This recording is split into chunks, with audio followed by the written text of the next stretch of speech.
Bom dia a todos. Obrigado por estarem aqui conosco. Estamos também pela internet para trabalharmos um assunto que está muito em moda hoje, no mundo inteiro, evidentemente, que é a questão dos gases do efeito estufa. Estou aqui com a minha querida amiga, secretária do Meio Ambiente, Marjorie Kaufmann, o nosso vice-presidente, Domingos Velho, que trabalha profundamente com essas questões, além, evidentemente, de quem criou o dia de hoje, que é o professor José Fernando Piva Lobato. E, a propósito destas questões que estão muito pertinentes, as questões ambientais, emissões de gases de efeito estufa, a questão da participação da agricultura brasileira neste processo. E estamos aqui hoje com palestrantes excelentes. Estamos com a doutora Fabiana Vila Alves, do Ministério da Agricultura, o doutor Alexandre Ben, da Embrapa Sudeste, São Carlos, São Paulo, o professor Simélio Bayer, Departamento de Solos da nossa Universidade Federal do Rio Grande do Sul, a doutora Cristina Genro, lá da nossa Embrapa de Bagé, minha conterrânea, e o professor Paulo Carvalho, do Departamento de Forrageiras da Universidade Federal do Rio Grande do Sul. Mas eu, antes de ir, quero agradecer já de antemão a presença de todos vocês que vieram a brilhantar um momento muito importante que é a Federação da Agricultura do Rio Grande do Sul, sempre inserida nos novos contextos, não só locais, como até mundiais. Eu queria apenas citar alguma coisa muito rapidamente. Vocês sabem que isto aqui está tudo no bojo da sustentabilidade de tudo aquilo que nós fazemos. E sustentabilidade tem que ser, evidentemente, econômica, ambiental e social. Na minha visão, é um tripé. Qualquer pé desses que falhar, não temos sustentabilidade. Porque, se nós olharmos tudo que vem acontecendo e as grandes agressões ao meio ambiente, às vezes vem mais pela falta de como manejar, falta de um tripé desse aí. Ou faltou economia, ou a sociedade não se sustenta e fica na pobreza, como a gente vê em diversos países do mundo, onde a poluição, destruição do meio ambiente são muito intensas, mas, evidentemente, que o Brasil está no epicentro deste furacão. E apenas relato uma pequena história para vocês, que semana passada eu fui a Brasília, na nossa CNA, para receber 9 deputados do Parlamento Europeu, de Bruxelas, evidentemente. Um alemão, um francês, um sueco, 3 ou 4 espanhóis, e mais a embaixada da Comunidade Econômica Europeia, que eles têm embaixada, como se fosse um país à parte, que é o embaixador ibanês. Mas me chamou a atenção, no início da conversa, que me chegou um parlamentar espanhol e me colocou o seguinte: e vocês sabem a encrenca que o nosso agronegócio, no Brasil, está vivendo em relação ao acordo União Europeia-Mercosul, que não ata nem desata, e, pelo contrário, agora os europeus ainda fizeram uma letter colocando sérios entraves à agricultura brasileira com desmatamentos a partir de 2020, onde eles passam a régua e não interessa se o nosso Código Florestal tem valor ou não. Para eles é valor zero. Tem que ser o que eles estão ditando. E me chamou a atenção um parlamentar europeu e o francês. O parlamentar europeu, espanhol, me disse o seguinte: a Europa está num caminho equivocado. E está muito preocupante a situação europeia, porque os dados da FAO estão apontando possível crescimento da população mundial e não acompanhamento da produção de alimentos. Então, talvez a Europa tenha que rever conceitos, sim, a respeito deste tema.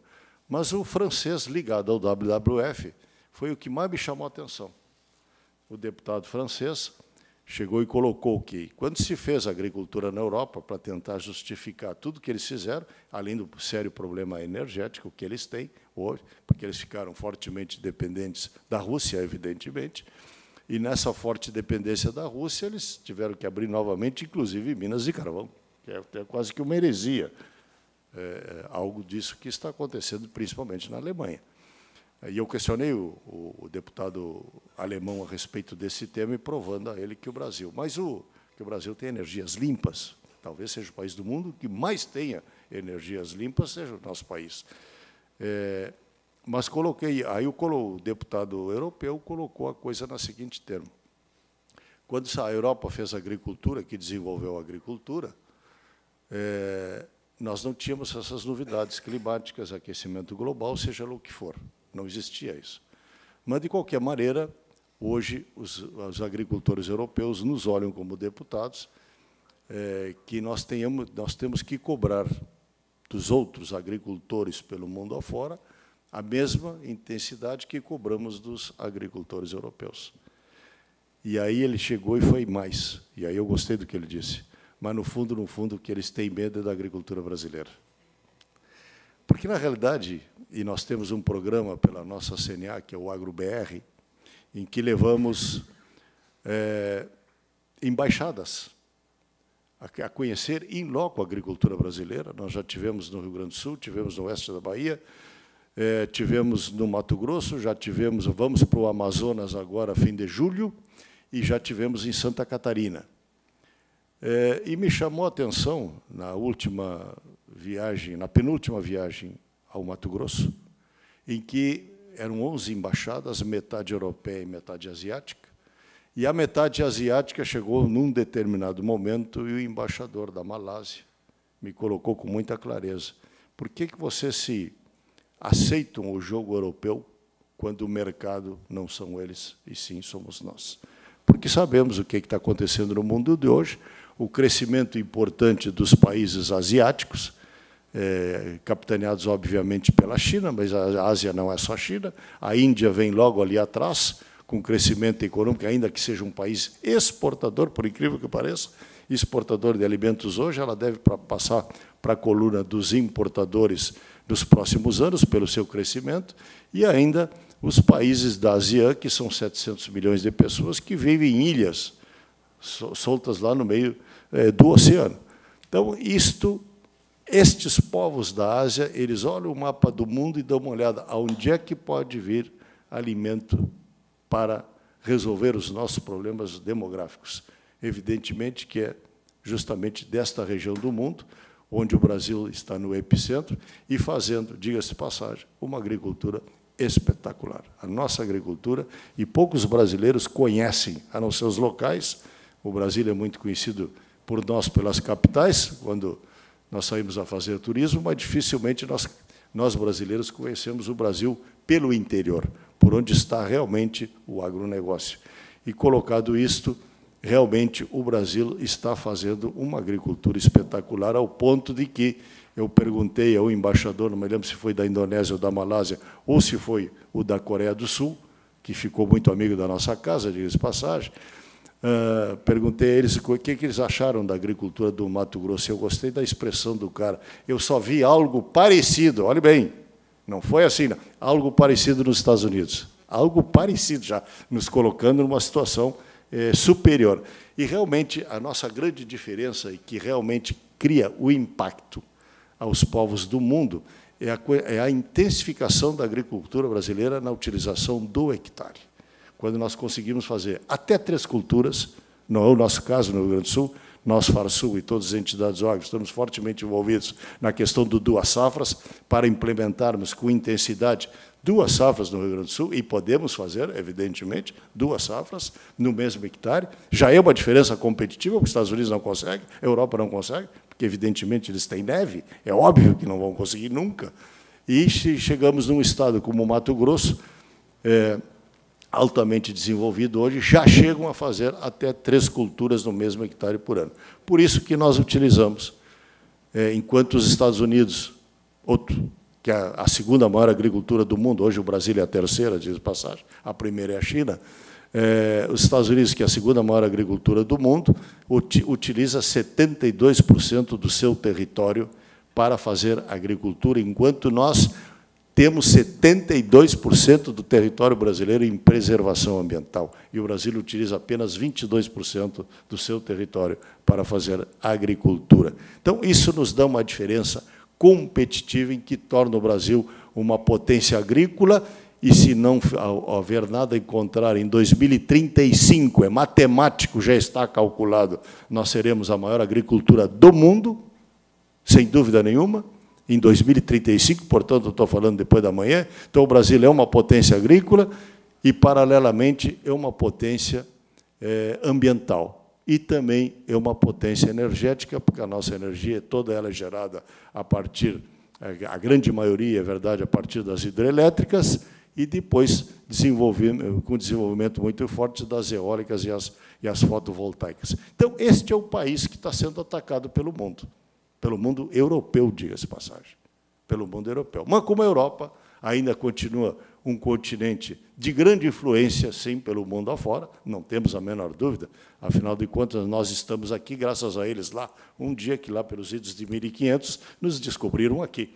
Evidentemente que a Europa continua assim, ditando muitas regras, e nós temos que saber nos manejar sob pena de nós termos dificuldades econômicas muito sérias, porque, na realidade, o nosso crescimento econômico, o crescimento econômico da nossa agricultura, ela cada vez é mais dependente da abertura e do crescimento nos mercados lá fora, porque qualquer problema que possamos ter, nós ficaríamos aqui, agricultores brasileiros, atolados embaixo de montanhas de carnes, bovina, suína, de frango, como também de soja, de milho, que talvez nós sejamos o maior exportador já mundial de milho logo ali, hoje somos o segundo, mostrando este vigor do crescimento da agricultura brasileira. Portanto, sejam todos muito bem-vindos.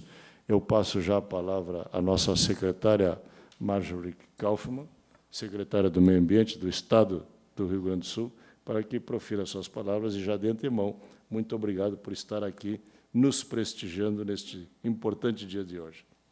Obrigada. Bom dia a todos que estão aqui presentes, também aos que nos assistem de forma virtual, em especial o doutor Gedeão, doutor Domingos, professor Lobato, doutor também.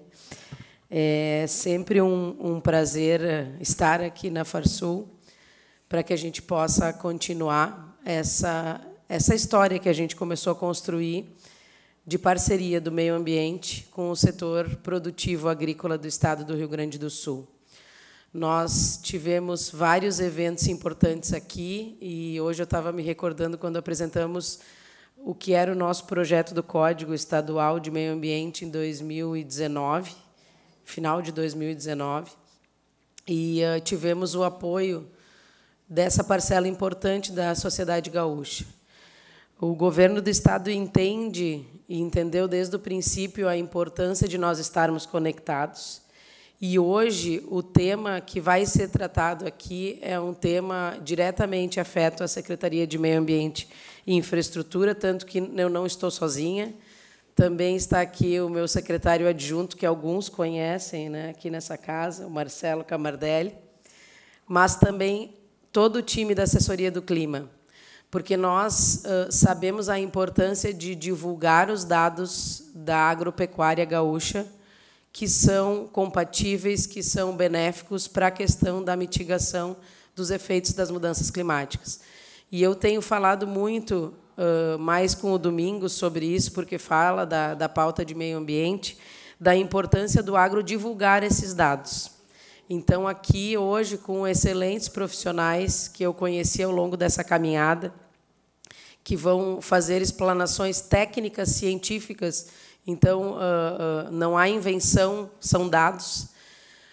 E divulgando de forma virtual. Hoje de manhã nós comentávamos aqui no YouTube, agora conseguimos ter mais acessos e ainda fica disponível para que isso possa ser replicado.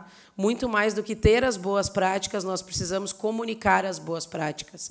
E comunicar de uma forma conjugada, compilada de informações, não só do Rio Grande do Sul, E aí a importância da presença da doutora Fabiana aqui, que consegue ter esse olhar dos estados, para que a gente possa vender este produto, mostrar este produto mundo afora, como o presidente Gedeão colocou.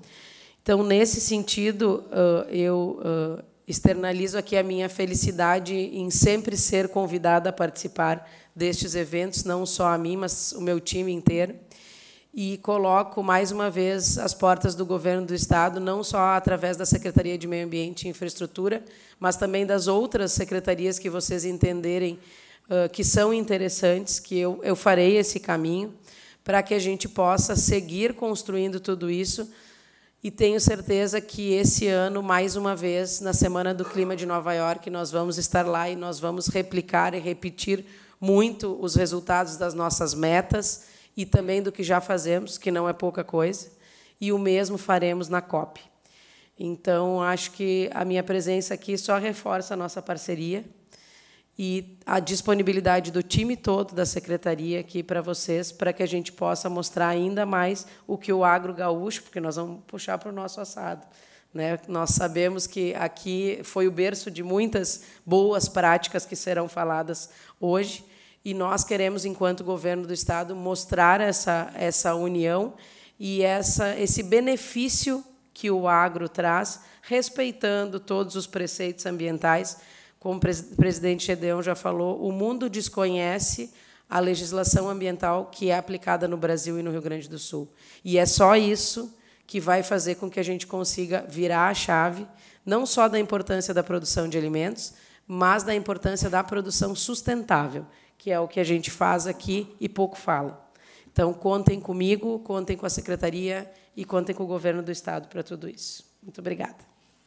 Muito obrigado, querida amiga Marjorie Kaufmann, secretária do Meio Ambiente. Nós estamos ao vivo pelo canal da Farsul no YouTube. Eu passarei, então, aos comentários do nosso vice-presidente Domingos Velho Lopes, e que está diretamente na coordenação do nosso Departamento de Meio Ambiente. Diga-se de passagem, o maior tempo que esta federação gasta na sua atividade, eu sempre atribuo a 50% do tempo da federação, são com as questões ambientais, sabemos disso. E o doutor Domingos está diretamente ligado a este tema e conduzindo este tema com maestria, diga-se de passagem. Domingos, por favor, os seus comentários. Obrigado, presidente. Bom dia a todos, aqueles que eu não haviam cumprimentado. É uma satisfação estar aqui novamente na Farsul, na nossa casa, recebendo esse público tão seleto e, principalmente, essa transmissão para os mais de nós 138 sindicatos e no canal da Farsul. E comentava há pouco com o Alexandre que nós, com certeza, é o evento de maior assiduidade em razão da notoriedade e o momento que vivemos quanto a essa questão do carbono. Raras vezes também, presidente, e aqui queríamos parabenizar a organização e a iniciativa do professor Lobato, tivemos a qualificação dos 5 palestrantes. Doutora Fabiana, doutor Alexandre, os professores Paulo, Cimélio e Cristina são da mais alta qualidade, o gabarito e, principalmente, a notoriedade quanto ao seu conhecimento, não só local, que temos 3 pratas da casa, mas também nacional, trazendo um enriquecimento e, principalmente, as diretrizes do que é esta meta do carbono, da mitigação e todos esses trabalhos que vão ser apresentados hoje. Então, a casa fica muito enaltecida, envaidecida e, principalmente, valorizar essa iniciativa do professor Lobato em criar este evento com tal magnitude. Mas a secretária Marjorie, a colega do governo passado, a pessoa que eu aprendi a respeitar, você comentou 2 itens que você trouxe o seu time. E, enquanto nós tivermos esse binômio produção e sustentabilidade, ambiente e produção, trabalhando junto, sem nunca esquecer do social, nós, produtores rurais do Rio Grande do Sul, do Brasil, também seremos seu time. E é este o norte que o presidente Gedeão tem dado aos produtores rurais, que aqui estão muito bem representados, e fica também o meu reconhecimento e minha homenagem sempre ao nosso Paulo, do Instituto Desenvolve Pecuária, que aqui nos prestigia pessoalmente. Mas, presidente Edião, o que os produtores não podem nunca perder de norte nas suas atividades, nas suas propriedades, é que a questão do carbono, a monetização do carbono, ele é um ganho marginal. Nós, produtores, jamais podemos esquecer que a nossa excelência estará em sermos excelentes produtores de alimentos, de fibras, de energia, nas 35, 36 cadeias produtivas do Estado do Rio Grande do Sul. A excelência do trabalho realizado em cada cadeia é que vai dar a oportunidade de nós termos um ganho marginal com o carbono. Não queiram, e aqui eu vejo estudantes, achar que vão ser milionários do dia para a noite com a cadeia do carbono. Este é um ganho marginal à essência das atividades que nós já realizamos dentro da nossa propriedade. E isso tem que estar muito bem norteado e na mente de todo produtor. E, para finalizar e não alongar, ver a importância, e aqui render a nossa homenagem, que eu tenho certeza que a secretária Marjorie compartilha, à diretora Fabiana, porque a senhora retomou conosco, ano passado, o Plano de Agricultura de Baixo Carbono do Estado do Rio Grande do Sul.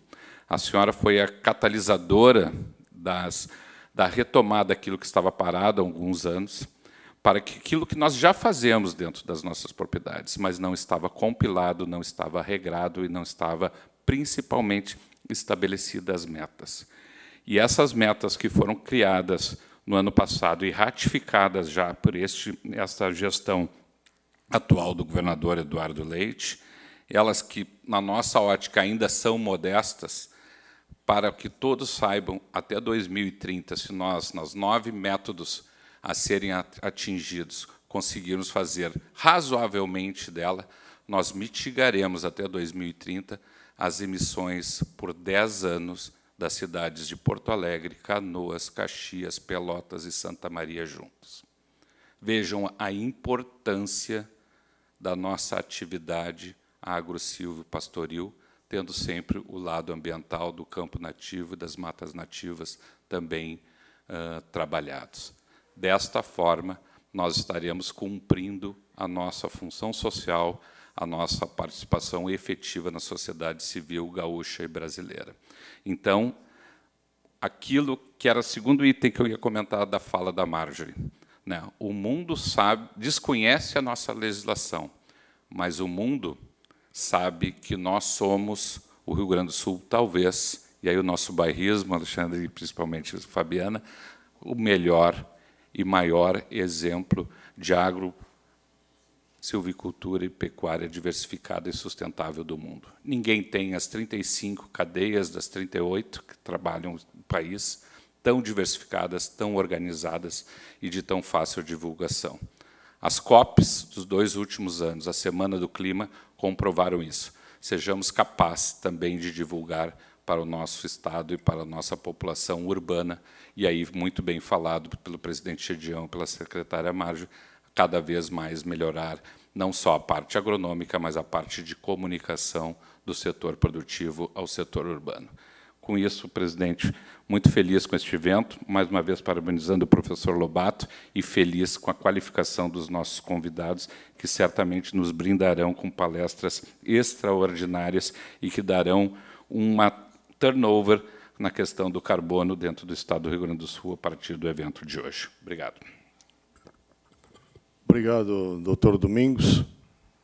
Então, eu passo já de imediato, já querendo desfazer a mesa, ao nosso professor José Fernando Piva Lobato, que ele coordena hoje na casa a Comissão de Pecuária de Corte, e, evidentemente, que, além dos programas de onde virão os terneiros ou para onde irão os novilhos, que é a coordenação do professor Lobato, que nós levamos a efeito por todo o interior do nosso Rio Grande, agora o Lobato começa a avançar em outras áreas, e ele já nos traz esta área espetacular e altamente sensível, que é este tema dos gases do efeito estufa. Assim que, professor Lobato, parabéns pela tua iniciativa, e eu te passo de imediato a palavra, e assim que tu terminares de falar, para conduzir o processo, nós estaremos na plateia junto com os demais. Muito obrigado, presidente. Muito bom dia aos senhores que aqui estão, aos jovens que farão o agronegócio nos próximos 50 anos, que aqui também estão, e àqueles que nos assistem à distância. Eu vou procurar ser sucinto, o que não é muito fácil para quem me conhece. Mas eu gostaria muito de agradecer ao presidente Gedeão, porque este momento que nós vivemos hoje começou, eu ainda professor da URGS, começou eu me apoiando no professor Cimélio Bayer, colega de prédio, 40 metros de distância, e eu disse, Cimélio, eu lá chegando na Comissão de Pecuária de Corte, pretendo assim, assim, assim, assim. E aí iniciou, demos vazão. O Cimélio bateu com a língua nos dentes para o Paulo Carvalho, antes de eu falar com o Paulo Carvalho, porque no prédio mais distante foi ficando relegado. Bem, senhores, aqui estamos, e eu aqui chegando na Farsul, me dei conta que o evento não deveria ser da Comissão Pecuária de Corte, e sim desta Federação da Agricultura do Estado do Rio Grande do Sul. Esta casa representa o todo da nossa sociedade agropecuária, ou brasileira, do mundo. Então, aqui chegamos e demos vazão aos primeiros contatos com a doutora Fabiana, com o doutor Alexandre, que eu tive o prazer de conhecer em 2014, desde então fiquei impactado com tudo que esse colega produz para nós, para o nosso agro, e chegamos a este momento. Então, presidente e diretoria, muito obrigado por terem acolhido esta proposta com o seguinte objetivo da minha parte.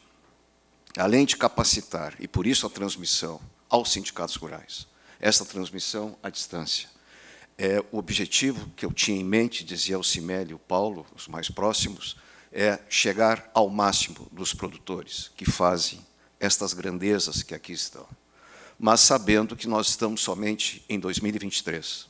O nosso pós-graduação da URGS começou em 65, 66. E, nesse curto período de tempo, o quanto esta entidade, eu aqui serei bairrista, né, o quanto que essa entidade de ensino, pesquisa e extensão tem feito para a economia, para o meio ambiente do Rio Grande e do Brasil. Com esse objetivo, então, de trazer mais conhecimento, capacitar mais os produtores, aqueles que estão lá no campo. E eu disse ao presidente Gedeão, no primeiro contato, e ele com a cabeça, com 500 assuntos, ele disse, toca. Se cada presidente de sindicato rural colocar 10 proprietários, 10 produtores no sindicato rural, serão 1.360 produtores mais capacitados. Se colocarem 20, serão 2.720. E assim vamos. E mais, além de capacitar mais os nossos produtores, porque estamos apenas em 2023, e os cenários que nos mostraram o que foi dito até o momento, por aqueles que me antecederam, é nós chegarmos cada vez mais com mais conhecimento, mas também conhecimento para nos defendermos. Quando ouvirmos ou lermos as sínteses que existem na mídia, muitas vezes mal embasadas, simplesmente midiáticas, querendo manchete, que nós todos tenhamos mais conhecimento para defender o agro que nós acreditamos, para fazer cada vez mais. Se nossa pós-graduação tem 65 anos, imagine quem vai fazer o agro dos próximos 40, 50 anos. É com esta mensagem que eu encerro, presidente, e lhe agradeço novamente a oportunidade, a sua diretoria, por ter acolhido esta proposta, e já antecipo que, dia 20 de junho, teremos, nos mesmos moldes, forrageiras tropicais perenes, que resistam ao frio do subtrópico brasileiro. Mais um tema para capacitar mais, uma vez que eu digo que não existe uma receita única de produção. No estado do Rio Grande do Sul, são 284 mil pecuaristas, desde quem tem 5 animais, àqueles que têm acima de 800. Nós precisamos chegar a todos, com alternativas de tratamentos, de propostas específicas para cada proprietário. São, eu digo, pacientes? Não, são produtores com diferentes estágios de produção. E, portanto, nós temos que ter propostas, levar a eles alternativas, que cada um, na sua maneira, consiga conduzir e implantar um sistema mais produtivo e mais sustentável. Este é o objetivo deste evento e dos próximos que eu espero poder compor. Muitíssimo obrigado à atenção de todos. Um especial agradecimento aos meus colegas que vieram de mais longe, ou aqueles que talvez estejam enforcando alguma aula a ser substituída em um outro momento, porque se locomoveram ontem, doutora Fabiana cedo, pelo horário do voo desde Brasília, o próprio Alexandre, enfim, a todos aqueles que estão destinando seu tempo e trazem ao produtor a qualidade da pesquisa sendo feita nas instituições de pesquisa ou nas nossas universidades, a quem eu representei até novembro com muito orgulho. Portanto, senhores, muito obrigado por esta oportunidade, pela atenção que vocês estão nos proporcionando, e o objetivo é, sim, nós todos aprendermos cada vez mais com o que as entidades de pesquisa e de ensino produzem com qualidade, com reconhecimento internacional, produzem neste país. Muitíssimo obrigado. Ok,